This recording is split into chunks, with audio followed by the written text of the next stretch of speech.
할렐루야, 반갑습니다. 사람과 사람과의 관계 가운데서 가장 중요한 것이 대화라 할 수 있겠죠.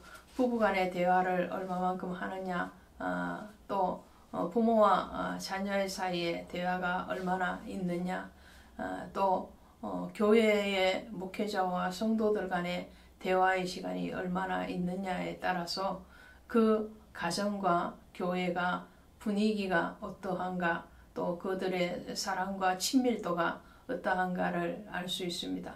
그 대화 가운데서도 대화를 하는 방법이 또 있죠. 어떤 사람과의 대화를 하면은 굉장히 직설적인 표현으로 하게 됩니다. 직설적인 표현이 잘 알아듣기는 쉬우나 사람에게 당혹해 하고 또 때로는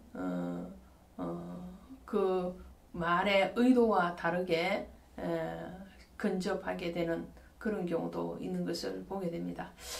또 어떤 대화의 방법은 비유적인 방법을 쓰고 있습니다.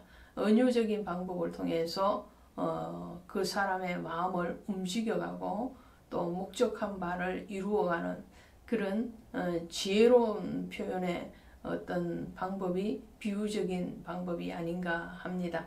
오늘 예수님께서도 여러 설교 장면을 나타내실 때에 비유적인 설교, 비유적인 표현의 방법을 사용하시는 것을 보게 됩니다. 그 비유에 대해서 말씀을 하실 때에 오늘 땅에 떨어진 4가지의 씨의 비유를 말씀을 하시면서 이렇게 말씀을 하시죠. 8장 9절 가시면 제자들이 이 비유의 뜻을 물으니 이르시되 하나님의 나라의 비밀을 아는 것이 너희에게는 허락되었으나 다른 사람에게는 비유로 하나니 이는 그들로 보아도 보지 못하고 들어도 깨닫지 못하게 하려 함이요. 그러면서 그 시에 대한 비유의 말씀을 풀어가시는 것을 보게 됩니다. 비유를 왜 하느냐? 하나님의 나라가 의 비밀을 제자들에게는 알려져 있으나 그것을 나타내게 했으나 그렇지 않는 사람들에게는 감추어져 있다 이렇게 말씀을 하세요. 이것은 2가지 의미를 가지고 보실 수가 있습니다. 하나는 어떤 의미냐면은 아직 예수 그리스도께서 메시아이심을 본격적으로 드러내실 시기가 안 되었다라는, 그래서 감추어져야 된다. 그래서 병자를 치유하고도 그것을 알리지 말라 이렇게 말씀을 하시는 것을 우리는 보게 되거든요.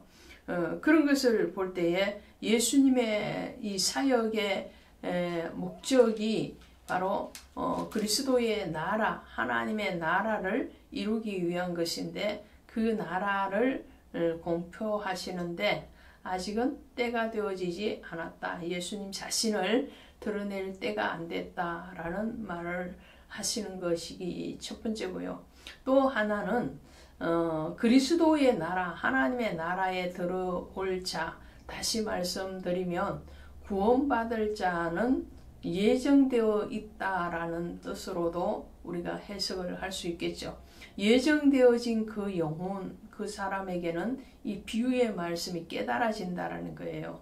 그러나 예정되어지지 않는 사람은 눈이 있어도 보지 못하고 귀가 있어도 듣지 못하는 것과 같이 그 말씀에 깨달아지고 또 그 말씀이 믿어지지 않는다라는 그런 의미를 또 가지고 있다 하겠습니다.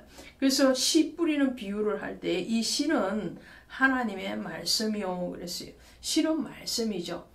복음의 씨죠. 겨자씨만한 믿음이라 할지라도 그 씨가 살아있는 씨면 크게 자라게 되어 있는 것이죠. 그 씨는 하나님의 복음의 말씀을 얘기하고요. 이 말씀이 뿌려졌을 때에 어떤 사람은 길가에 뿌려진 것과 같고, 이 길가에 뿌려졌다라는 것은 아직 세상으로부터 완전히 분리되어지지 않는 세상에 속한 자와 같은 아주 연약한 그런 사람의 얘기하죠. 그래서 마귀가 와서 그들이 믿어 구원을 얻지 못하게 하려고 말씀을 그들에게서 빼앗은 것이오 그랬어요. 마귀가 근접해 있는 상태라고 할 수 있습니다. 그리고 바위에 있다라는 말씀은 이 바위에는 뿌리를 내릴 수가 없죠.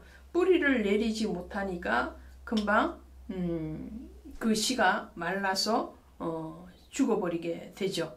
그래서 뿌리를 내리지 못하는 흙이 아닌 바위에 있다는 우리 심령의 상태를 얘기하는 거죠. 그 사람의 심령의 상태가 바위돌같이 딱딱하고 견고하게 닫혀있는 심령이라면 하나님의 말씀이 결코 거기에 뿌리를 내릴 수가 없다라는 것을 말씀을 합니다. 또 한 부류는 가시떨기에 떨어져 시죠. 그 가시떨기에 떨어져 있기 때문에 이 가시떨기라는 것은 여러 가지 염려 그리고 세상의 어떤 재물, 향락 이런 것들로 가득 차 있는 상태입니다. 수세미와 같이 마음속에 여러 가지 생각들이 얽히고 설켜 있는 상태죠. 하나님의 나라를 바라보지 아니하고 세상 것들에 자꾸만 유혹되어지고 현혹되어지는 그런 상태에 씨가 떨어진다면 그 씨는 자리를 잡지를 못하는 거죠. 그리고 마지막에 좋은 땅에 떨어진 씨는 좋은 마음으로 말씀을 듣고 지켜 인내로 결실하는 자다 이렇게 말을 합니다. 이 말씀은 들어야 되는 거예요. 들을 뿐만 아니라 그 말씀에 대해서 행함이 있어야 되는 거죠. 지키고 그리고 지키고 열매를 보기까지는 인내의 시간, 그래서 인내를 온전히 이루라 그렇게 말씀을 하죠. 그래서 말씀을 들음으로 믿음이 생기는데 그 들음에 대해서 또한 이제 발로 행하는 씨나 그 행함에 대해서 또한 인내하는 씨가 땅에 떨어져서 썩어야지 많은 열매를 맺는 것처럼 그 썩어짐의 시간을 견디고 인내하는 사람은 30배, 60배, 100배의 결실을 가진다라는 거죠. 그래서 이 씨 뿌리는 비유에서는 우리가 하나님의 말씀을 받기 위해서는 좋은 심령을 가져야 된다. 그 좋은 심령을 가지기 위해서는 외부적으로는 전신갑주를 입어서 사단 마귀를 공격에 대비를 하고 그리고 그 공격을 물리쳐야 되는 그런 것들이 필요하고요. 내적으로는 어떻습니까? 내적으로는 그 말씀에 대한 갈급함 그리고 그 말씀에 대한 은혜를 사모함이 뿌리가 내릴 수 있도록 우리의 어떤 강박함 또 세상적인 그런 여러 염려와 관심에 대해서 제거해가는 그런 경건한 모습을 가져야 되겠죠. 그래서 뿌리를 깊이 박아서 예수 그리스도의 생명의 열매를 맺기까지는 인내함이 또한 반드시 필요하다라는 것을 말씀을 합니다.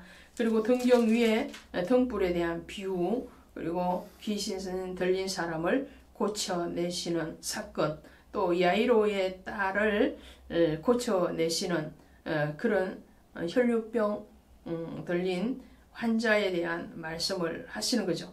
그래서 예수 그리스도의 치유 사역을 보시면요. 크게 두 분류의 치유 사역이 있습니다. 하나는 귀신 들린 자를 치유해내시는 사건이고요. 또 하나는 육신의 질병에 대해서 치유해내는 사건인데요. 귀신 들린 자를 치유하실 때는 대부분 말씀으로 치유를 하십니다. 예수님의 단독적인 사역이죠. 그러나 병이 들렸을 때는 본인이나 주변인들의 믿음의 상태를 보고 치유하는 것을 보게 됩니다.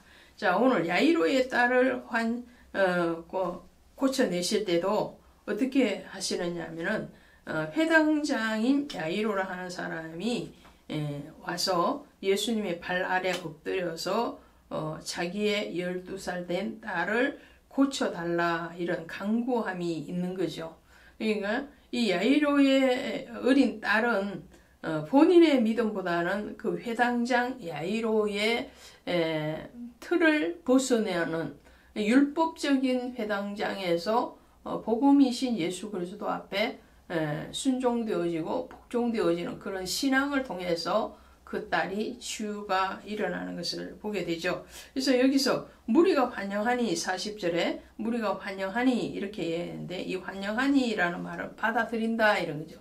예전까지 거부했던 복음이신 예수에 대해서 이제 위급한 상황 가운데서 받아들임의 그런 믿음이 야이로에게 있었던 거죠. 그리고 12해를 혈루증하는 여자에게는 그 여자 본인의 믿음이 있었던 거죠. 예수님의 옷을 만지기만 해도 병이 낫겠다라는 그런 믿음이 있는 거죠. 그래서 48절에 예수께서 이르시되 딸아 내 믿음이 너를 구원하였으니 평안히 가라 하시더라 그렇게 돼요. 그러니까 그 믿음으로 구원을 받은 거죠. 그래서 예수님이 말씀을 하시는 거예요. 50절에 두려워하지 말고 믿기만 하라 그리하면 딸이 구원을 얻으리라 하시고 믿음에 대해서 강조를 하시는 거죠. 그래서 치유의 사역에 일어나기 위해서는 반드시 믿음과 그리스도의 말씀이 같이 가야 된다라는 거죠. 그래서 말씀이 없는 기적, 표적은 오래가지 못합니다. 그러나 말씀이 바탕이 된 치유와 표적과 기적은 단순한 육신적인 질병의 치유로 머무르는 것이 아니고 그들의 영혼, 구원을 받는 그 단계까지 나아가는 것을 보게 됩니다. 오늘 우리의 믿음의 현주소는 어디에 있습니까? 그리스도의 말씀을 믿는 신앙뿐만 아니라 그리스도의 치유의 사역이 주님께로부터 왔다라는 그런 믿음의 역사가 함께 가야 될 줄로 믿습니다. 고맙습니다.